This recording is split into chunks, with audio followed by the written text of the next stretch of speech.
There are so many things that have been said about autism and the autistic community that it makes it incredibly difficult to help people understand what it truly is. Join us as we answer a viewer's question to help with just one of the many misconceptions about autism.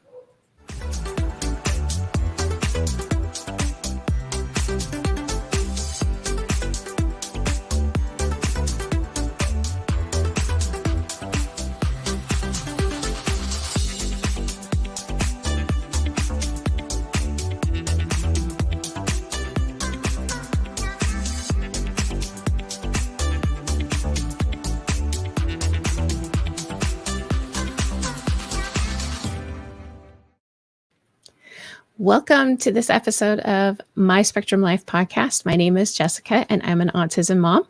And with me is my good friend and co-host, Kelsey. Hey, Kelsey.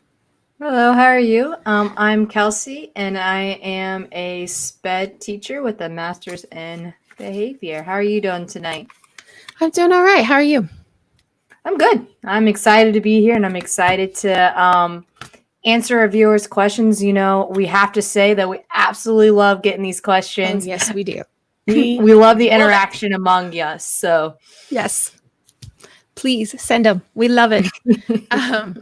So we received this particular question from a viewer, and it actually is pretty heavy in a way. They write, are there ever any concerns when you share that your child is autistic that it comes off more as an excuse for the child's behavior rather than an explanation that the child has different needs? Short answer, yes. Yes, that's the short answer. Even as a teacher, yes. Yes. Yes. Huge yes. But we'll give you the long answer now. Thanks for watching. No. Yeah, that is a huge concern. I know when we first found out that Curtis was autistic, it was tough because, he was 7 and there was a lot that I had to do. I had to start doing a lot of research to figure out what was needed and what needed to happen and how to explain and why certain things were happening. Right. And his sensory needs, things like that. And then there's this whole ABA, OT, speech, PT, counseling. There's a lot of therapies that we needed to get working on because we had lost a lot of time, in essence, because a diagnosis, they usually consider that you should be able to, most of the time you're diagnosed by between 2 and 5? Yeah, you have DD, development delay, about 2 to about 5. But either way, you're getting help by the time a child turns 2. Mm-hmm. Early intervention. Yeah. And we just had no idea. Right. Sometimes that's attributed to, they kind of call it I guess the layman's term for it would be high functioning autism. Whereas in reality, according to the new diagnostic standard, the DSM-5, it's called either level 1, level 2, or level 3 on the autism spectrum. And level 1 is more of what you would consider what used to be called high functioning autism. Right. But yeah, this is a huge concern because, you think that, and it has to be, I don't know, help me out here. It's concerning. I think a lot of it has to play in how others are going to perceive your own child. Because coming from a parent, I'm not a parent, but coming from talking with parents and working with parents, you want the best for your child. And trying to get them the opportunity to shine no matter what needs they might have. And sometimes trying to explain something, it could be misconceived, it can be lost in translation, and that's a big concern. That's a lot of a fear that a lot of us have. And I think that's why, as a podcast, we really want to move to acceptance and not so much awareness. And what's the quote that we always use? It's kind of something that we kind of have worked out. And I think it's something new that we're going to be using quite a bit now. Awareness brings understanding, which leads to acceptance. Acceptance. Mm-hmm. And I think that's a lot. That's hard because that in itself answers that question in some ways with the concerns, because ultimately we all want to feel accepted. We yes. all want to not so much be aware of our differences or be aware of who we are, but accepted in who Yeah. we are. And Yeah. I think that's a big concern. And sometimes when we Mhm. explain things, there's so many different ideas and theories in this world Yeah. that there's not one direct pathway to say this is it. It's not Mhm. dry cut. And so Yeah. sometimes, how do you talk to some of that sometimes? Yeah. How do you explain it to their level without sounding condescending or talking down to them Yeah. or making an excuse for the child with, Yeah. The behavior, and not, like we say, the behavior is trying to communicate something to us. right, It's the behavior can, we actually went into more of the theory of behavior with a parental training session with our BCBA this last week, talking oh about how wow, it was like the 4 different areas of right, behavior. And that behavior, I mean, then that's getting super technical. And that's some of the things that as parents, we should be hoping that our BCBA and ABA, people tell us about, because if right, they're looking and saying, okay, well, this behavior is showing that they're trying to avoid something or right, get it, escape from something. Well, what is it that they right, don't like? Okay, now right, I can understand how to do this. right, This is how I can, if the demand is something as simple as, of course, we're never with ABA or anything. We never want to change who the child is. That's just wrong. You know, right, stim is what as much as you want, do what you need to cope, but you can't just decide that you're going to hop in a car one day and drive however you feel like it. So there are some rules and things that you've got to help.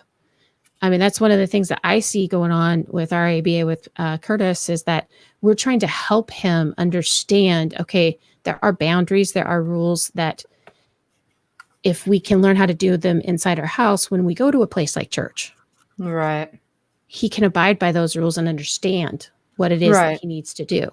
And that's like, you go to church, you go to various activities, and, saying, okay, like, for instance, we're next week is Thanksgiving, which I can't believe it's already I here. know, it's already here. But when you go to a new place, when you go to a new place to, say, if you're going to church, we go to a church with our relatives, and that, you know, Saturday night I would just become a ball of nerves, because going Right, to that new church, how do I explain my child is autistic, and there are right, different things. right, You know, we there he this these are the needs that he has, hmm, Um because, that's one of the things that we say, when you've seen one person with autism, when you've seen one autistic person, let me say it right. When you've seen one autistic person, you've seen one autistic person. this one, Everyone is different. right, That's why it's called a spectrum disorder. That's why the technical term is autism spectrum disorder. And right, so, yeah, each autistic child has different needs. And so when you say my child is autistic, and I don't know how many times I've been cut off in the middle of, this is my son Curtis and he's autistic. And what I'm trying to say, give some things to help. And that's actually something I've learned recently, is to take that minute to educate. yeah. Yeah. Mhm. That's all I was just about to mention is a way to cope with some of these concerns or the personal anxiety as a parent. Mhm. or family member is to educate them. I can relate in some ways with teaching because I integrate some of these kids within with their own peers in gen ed courses, Mhm. and I sit there and have a conversation with these teachers and I educate these teachers. We talk Yeah. about, hey, I don't care if you don't cuddle like I do. I'm a mama hen at the school. Mhm. But if you don't, that's okay. Tell me. So now I can teach this child in ways to cope. Mhm. But you still have these accommodations that you have to follow no matter what. And let me help Yes. you accommodate or make those modifications. Mhm. Because I deal with them every day. Yeah. But and that's And when we talk about educate. It's not so mhm. much, oh, this is the way. No, educate. You can ask, have a discussion with them. My husband is over here laughing. No, this is not the Mandalorian. Okay. Because you can't just say, this is the way. Oh.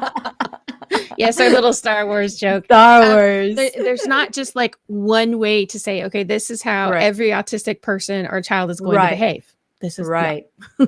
And It's there's not. not okay, here is the IEP for every autistic child. Right. You do A, B, C, and D, and life will be nice. Yeah, Nope. no.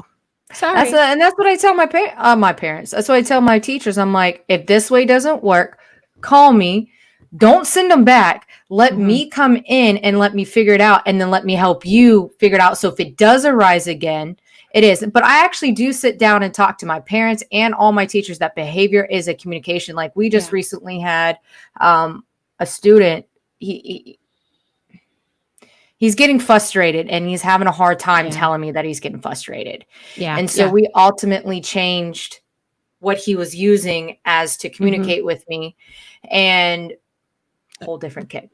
Yeah. I mean, we've gone Whole through the same different we went through the same things with Curtis, yeah. even when you were his therapist. So yeah, that's one of the things, I even if I go to a place and I'm saying, okay, my child is autistic, Mhm. and they cut me off when I'm trying to say this is some of the things he needs. I'll say, and they say, "Oh yeah, I've dealt with autistic kids before. It's okay." It's like I'm really glad that you have. Right. However, he has some specific needs, things that you can tell if there's something going on. For instance, he does not like loud noises. Right. Don't seat him next to the speakers, please, because that will be difficult for him. Right. So you're Loud, giving so you're yeah. acknowledging that everybody does have some knowledge about autism. At some point you've come across with it. Mhm. And I think it takes both because we're as parents and teachers, we're a bridge between these two worlds. Yeah. And if we want others not to judge us about if it's a excuse or Mhm. what we're talking about, we must accept that they know something. Yeah. And how I love how you acknowledge, like, okay, cool, I really like that. However, this one really bothers him. Let me just highlight what really bothers him, so you don't have to deal with his meltdowns. So you don't, Mhm. or he Yeah. doesn't embarrass himself. Let me help Yeah. you to protect him, in some Yes. ways. And that's, I think, one of the most difficult things as a parent is not to react That's hard. when That's things are hard. said. Right. And I think we've even had it either said to our face or said behind our back, "Oh, he's just a bad kid. They're not a good enough parent." That's one of the hardest things to do is when you have meltdowns in the middle of, public places and people are Right. just at you, and you can sit there and you look up and you are doing whatever you can to get your child to calm down, to figure out what has set them off in this meltdown, Right. because sometimes you don't know. Um, And you and never for know me, sometimes. yeah, for me, some of the, I think of that and I'm like, there's absolutely no way I want somebody else trying to deal with my child during a meltdown. Right. I Right. mean, I was thinking the other day, I remembered one time when something had changed in the routine at school. He was not made aware of it. I was not made aware of it. And they actually called. He was so frustrated and upset with what was going on. They wouldn't get let him go to the sped room. They wouldn't I think there was a substitute, so they weren't sure of the protocol. He wound up laying on the floor with his head in a backpack and holding his breath. And the school resource officer was called. I just about lost it. Right. But from that day forward, that school resource officer loved Curtis and always said hi to him and stopped and made him feel important, because she was able to kind of see. I think even sometimes there are those people that we don't think will see and understand, Are the ones who do. So we got to offer that. Give them the door open. The opportunity. Yeah, that it is. There's the word. The opportunity to let you know that they're open-minded, mm-hmm. and they want to learn more, and they want to be there for your child. Right. And you'll find people, and you'll find people, and it'll just be amazing when you see how your child interacts with them. They just click. It got to a point where I did know that things were going to be okay, because the school nurse and the school resource officer, they were always watching for my boy. So, and you'll find some of the most amazing people, even in places like church, or just there's so many different places that your child would be able to relate to something, or, and it's just an amazing thing to see that connection, and to find that they can, when you are able to give a caretaker, a person at church, a person at Scouts, a person at this, that, or the other thing, the ability, if you just give them those, okay, here's just a couple pointers, doesn't like loud noises, doesn't like this, that, then you, not only are you giving your child a hand up, but you're giving the other person that you're leaving your child with a hand up too, so that they can meet in the middle and have a good opportunity. So you become that bridge. So Sheila Mills says, I'm still learning so much for interactions relationship with my 5-year-old granddaughter. Distance makes it feel like start over each time. Yes. That is such a difficult thing.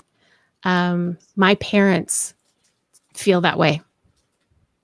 My parents feel the same way. Although we've been trying to, and one of the things that I need to get better at, sorry, Mom, sorry, Dad, sorry, sister, that's what I call my sister. We have our funny little name. Anyway, is to make sure that you have time each week, I guess it is, or a scheduled time. Yeah, scheduled time, like FaceTime once. Yeah. Because even if, Curtis only sat there for 2 minutes, hey, it's 2 minutes, right? And regular time like that, where they get used to. Prime example with Kids Messenger. We moved. I haven't seen Curtis in a year and a half now. Yeah. However, we just play a game back and forth on Kids Messenger. We sit there and we guess the drawing that we draw, and that's me in his world, and that's his in my world in some sense, and we stay connected that way. So sometimes it's not so much how are you, or having those everyday conversations, and it's just maybe even if you're sitting on silent on the phone with them, it's more than enough for them. It's like, oh, you are here, you do care. We don't have to talk, we don't have to, things like that. That one of the things that Curtis loves to call and ask my parents, how are the cows? So they talk about the cows. And my parents started taking the phone out to see the cows. There you go. So they showed them the cows, and that was more time. And they talked about what happened with the cows and how they were doing this and how they were doing that. And so it was more connection. And then here recently, like last night, we almost missed the SpaceX launch. Oh, Kurt, I missed it. yeah, Curtis loves space now. That's one of his other things that he loves. And so my mom texted me and we got on, and my dad now will have an opportunity to sit there and talk to Curtis about the launch and how the things That's happen so and stuff. cool. And that'll be a way that they can connect. So even if it is that you need to talk to Captain Teddy, I mean, for the longest time we had to talk to Captain Teddy or whichever, or Stitch, talk to the toy. It's okay. You know, Right.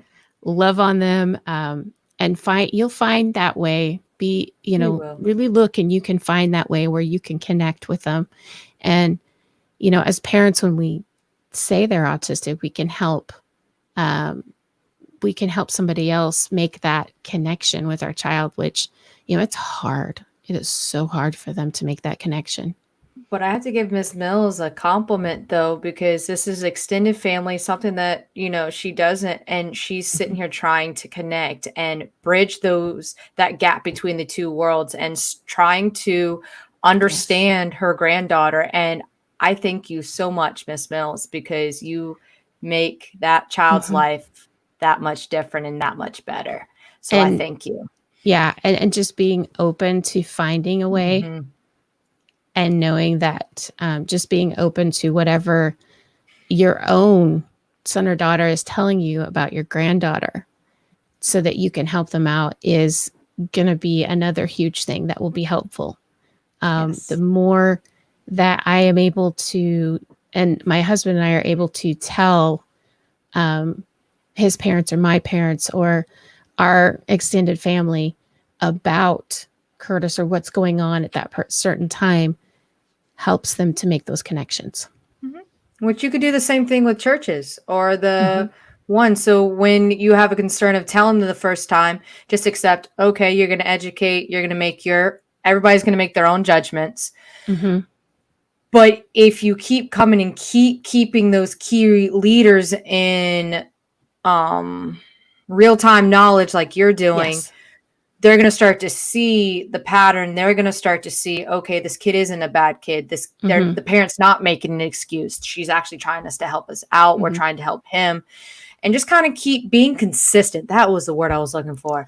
Being Oh, consistent, consistent. consistent about just explaining what it is, Hmm. and how to help your child is going to go a long way as well, Hmm. and help some of those concerns that you might have. Yeah, and sometimes it can be difficult to you know it feels like, okay, sometimes it's exciting to be able to have the opportunity to educate and explain the different needs your child has. um and it doesn't have to be your own child. It could be a family member, could be and it could be a grown family member or friend. But understanding those things, and some days, even if it's the smallest thing, being able to, like, Curtis has had some struggles with youth group. And so when he got his new pastor, I made an effort to make sure and explain Curtis to this new pastor and really talk to him. It turns out that Pastor Morgan and I are forming a good relationship, and I'm able to talk to her and say, okay, yeah, today's not going to work because this and this and this happened. And she has had enough experience and understands what's going on enough that, um, okay, she's okay. No problem. And the more people get to know us and the more people begin to understand, because we're taking that time to educate them, so that they can understand and accept, the more accepting they are. And the one thing I cannot stress enough for people who are wanting to enter into the world of an autistic person or child is, if you just are there and accept them for who they are and know and understand that, sure, they're going to be behaviors that you're not used to, but just, it's who they are. Just being in them. But you get there, and the connection and the loyalty. Oh my goodness, the Loyalty. loyalty. Loyalty. Yes. See, Sheila says, thanks. The nonverbal challenges me. Oh, yes. Yes. Yes. Try to figure out how to connect with sign language. That's amazing. Yeah, I was gonna wonder a minute. That's awesome. Miss Jess does sign language, and she's learned sign language, and even I'm then, attempting. tempting. Even then, nonverbal challenges. It is challenging. I remember used to teaching nonverbal, and normally the rule of thumb and how I connected with them is what we talked about, just playing games with them. Not really asking how they are, making them try to communicate with you because it's difficult, it's draining. They will get to that point. I'm not saying that they won't. But just being with them on the phone or maybe FaceTiming and seeing and them just dragging you everywhere around the house on with FaceTime or Facebook Messenger, and you might get dizzy, is enough for them. And it's just like, oh yeah, hey. So that's hard. Nonverbal is hard. Yeah. It is. It is. But oh man, I hope that this has been helpful in a way that the everybody has been able to understand how, taking that time to educate about the specific needs. Because when you've seen one person with autism, when you've seen one autistic person, you've seen one autistic person. Right. Trying to get my language correct. Because we never, ever, ever, ever want to get anybody to think that we are portraying or saying that there's a cure for autism. There just isn't. There's not. I fully believe that God created my son the way he is for a very specific reason. And I cannot wait to see what that is. It's my job to be a good caregiver of this precious little angel. Aww. And that's exactly what I see for my child. And I don't want to cure him for any reason. There's no cure for it. He is him. I mean, Curtis is Curtis without autism. I just don't even know, because his autism makes him see things so differently. It's cool. It's cool the way he sees things. It is. It is. And you do a wonderful job, you and Derek. Oh, thank you. You were a great therapist, I have to say. Yeah, no, it's good. Thank you. When you find the good therapists, hang on to them. Let me tell you. Anyway, so always be aware that as there is awareness, it can bring that understanding, which will lead to acceptance. And we always have to remember too that people have to be given the opportunity to accept. Right. And it is going to be their choice. Unfortunately, but yes. And if they choose not to accept, we didn't need them in the first place. There you go. So, well, we would ask that if this has helped you in any way, share your experiences. We would love to hear your experiences and how anything that we may have said has helped. Even if you have any other ideas, that would be amazing. Keep sending in those questions. That would be awesome. You can email us at info@myspectrumlife.com, or you can find us at Facebook and Instagram at My Spectrum Life, as well as Twitter at My Spectrum Life with the number 1. And if you have YouTube, make sure you hit that subscribe button, and then it's the bell, right? The like is the bell. Yes. Yep. You're going to like us, and then the bell to let us know, it notifies you. That's notification bell. Yeah. So you're going to subscribe, like, notification bell. Yep. Because we're going to have some videos this Wednesday and Thursday. No, Friday. Yep. Wednesday and Friday. That's right. Huh? Oh, yeah. And my husband just reminded me, since next week is Thanksgiving, We will be taking the week off, but we will see you the week after that. But, you know, go ahead and take the time to get caught up. Go back, go back and watch some episodes that you may have missed, if you have a chance. But more than anything, enjoy the time that you can have with your family, even if it is virtual on Facebook or FaceTime or whatever it is. So. And yep. And as always, with a lot of faith, love, and tons of fidget toys, we'll make it. Okay, Good night. bye, y'all.